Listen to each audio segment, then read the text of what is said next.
And to discuss the presidential elections underway in Chile this Sunday, we now welcome social scientist Hector Rios Jara, who's joining us from London. Hector, thank you so much for joining us today.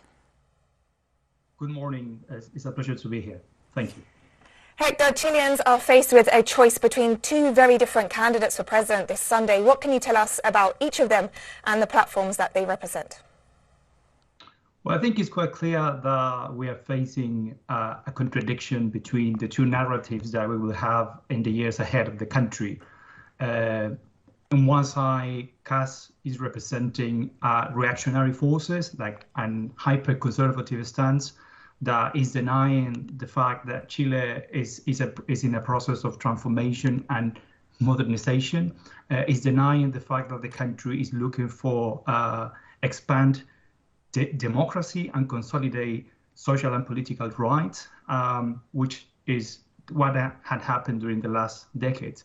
On the other side, we see the candidate Boric and the coalition of Apruebo Dignidad, which is now a larger coalition of progressive forces in the country and include the support of most of the democratic forces that have been in the process of building democracy and expand democracy over the last decade.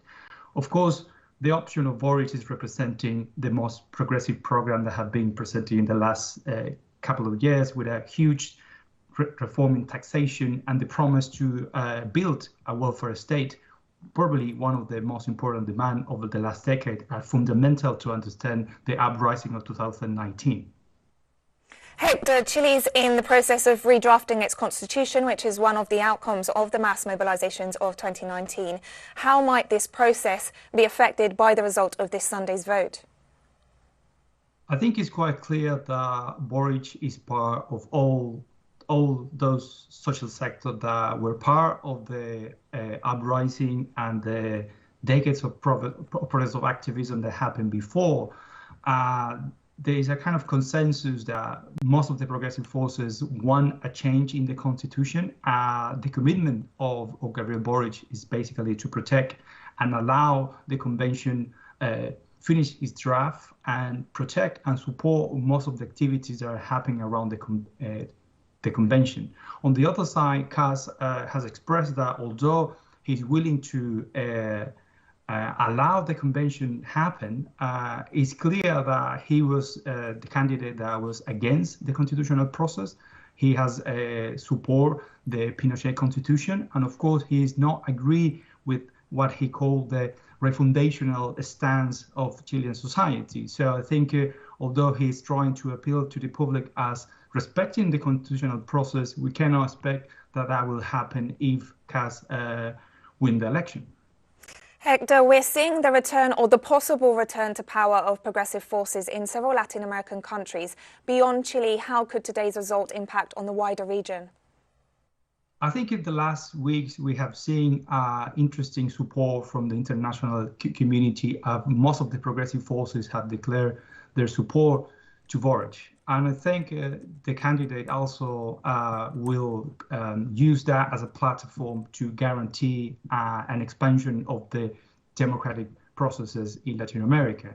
I think although Chile has not a part of the first pink tide of the 20,000, we are reaching a point when Chile now can be in the vanguard of the new wave of progressive governments in Latin America. And I think he will, Boric as a leader as well, can really represent a new program and policies that are ahead of the new cycle of progressive government. For example, advancing in green energy, the transformation of the industrial policies that are probably challenges that are still pending in most of the Latin American countries.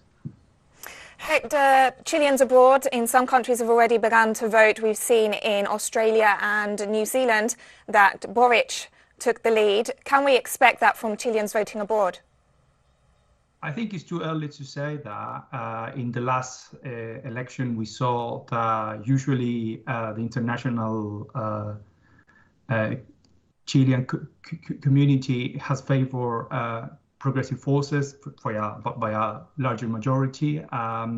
But we need to remember that most of the people in the country will decide the destiny of this election, especially in the region of the north and the south and the rural areas, where CAS was a real surprise.